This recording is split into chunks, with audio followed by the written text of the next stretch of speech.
It had been a week of non-stop work, and we were all completely drained. As we sat together, exhausted, I suggested we take a road trip to a cabin in the woods for the weekend. Peter and Sarah eagerly agreed, desperate for a break from the daily grind, and also desperate for a little adventure with good friends. Little did we know, this would be the beginning of a nightmare we would never forget.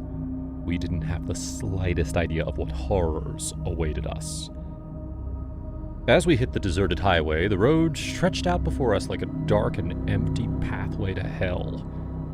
The car's engine hummed softly, but the occasional bumps and crackle of static on the radio made it feel even more eerie. Sarah looked out the window, admiring the beautiful night sky, but I couldn't help but feel that something was off. The moon was hidden behind thick, ominous clouds, and a sense of impending doom began to wash over us. Suddenly, Peter noticed a strange figure in the distance standing in the middle of the road. As we got closer, he slowed down, and we could see that it was a woman with long, tangled hair, a creepy body, and wearing a white dress. Peter suggested we pull over and help her, but Sarah was hesitant. "What if she's a ghost?" she half-jokingly said, but her joke sent shivers down our spines. Despite our reservations, Peter pulled up beside the woman and asked if she needed help. But she just stood there, staring at us with dark, hollow eyes. Sarah was trembling with fear, and I was telling Peter to just drive and that something was wrong here, but Peter dismissed our concerns, insisting that she needed help. As we argued, the woman suddenly vanished into thin air, leaving us all in shock by the strange encounter. Somehow we convinced ourselves that it was our exhausted imaginations playing tricks on us. As we continued driving down the highway, though, strange things started happening. The radio started playing static again, only louder, and we could hear strange whispers coming through the speakers, leaving us all terrified. The car's headlights flickered on and off, making it difficult for Peter to drive. Sarah started shivering and pulled her jacket tighter around her neck. We saw strange figures moving in the distance. We tried to ignore them.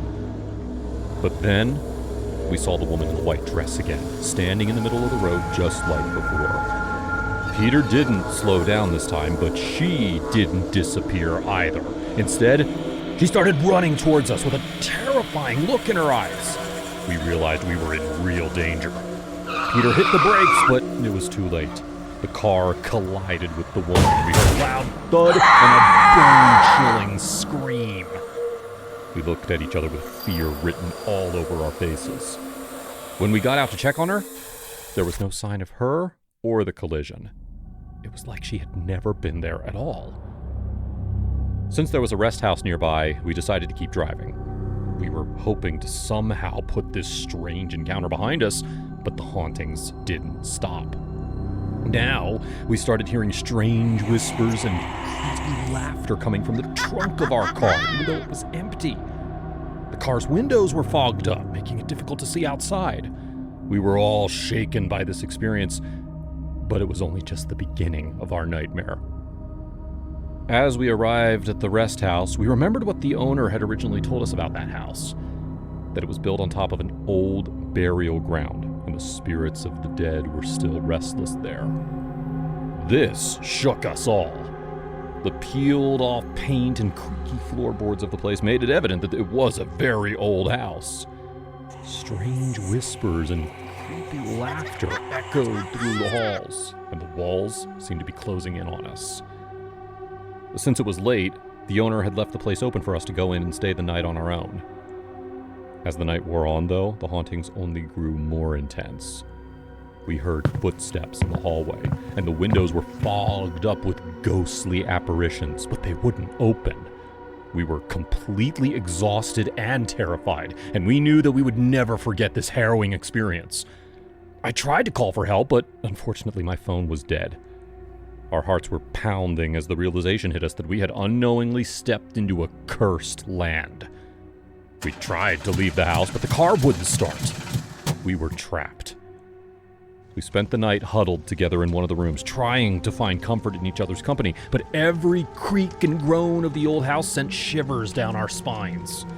We could hear and feel the presence of the spirits all around us, and we knew that we were in grave danger. As we heard footsteps out in the hallway and whispers and chanting through the walls, I was able to peek outside the window.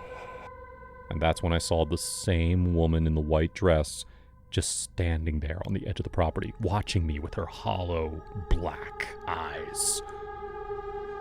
Suddenly, the owner appeared at the door of our room and asked us to follow him to the small room at the back of the house. As we walked through the old house, the chanting and creepy laughs grew louder and louder. In the center of the small room was a box where we found a set of ancient talismans. According to the owner, only these talismans were said to have the power to banish restless evil spirits from us once we leave the grounds. The owner said he could sense the spirits were in distress tonight and came right over to the rest house to check on us. With the talismans in hand, we were finally able to fend off the hauntings and escape the rest house. The car then started, and as we drove away, we all were quiet and thankful deep inside that we had narrowly escaped the evil together with our lives intact. We had been lost in a nightmare, and it seemed like there had been no chance of escape. We contacted the owner of the rest house again, and he told us that the woman in the white dress was the cursed land's guardian, and that she would not let anyone leave. We had been doomed to stay there forever, just like him, but he knew the talismans would work only once, so he gave up his freedom and possibly his life for us. We looked at each other, fear and disbelief written on our faces. We couldn't believe that we had driven straight into a horror story. Every now and then, I still hear the ghostly whispers and the sound of eerie laughter. Sarah still feels cold chills around her when she's in bed. And Peter still experiences the woman in the white dress around him, as he was the one who stopped the car to help her. Unfortunately, we didn't make it to our final destination, the cabin in the woods, but we still experience things that we cannot explain or understand. The woman in the white dress still haunts us in our dreams from time to time. It's always the same. The woman in the white dress approaches us, and she whispers in a voice that sounds like it's coming from the depths of hell. You should have never come here. You have disturbed the spirits of the dead, and they will never let you leave. And then, just as suddenly as she appeared, she vanishes into thin air. We feel relieved that we had survived that night, but we know that the horrors we had experienced would stay with us forever. And we know that we had disturbed something that should have been left alone. We had stepped into a world of the dead, and we would never forget it.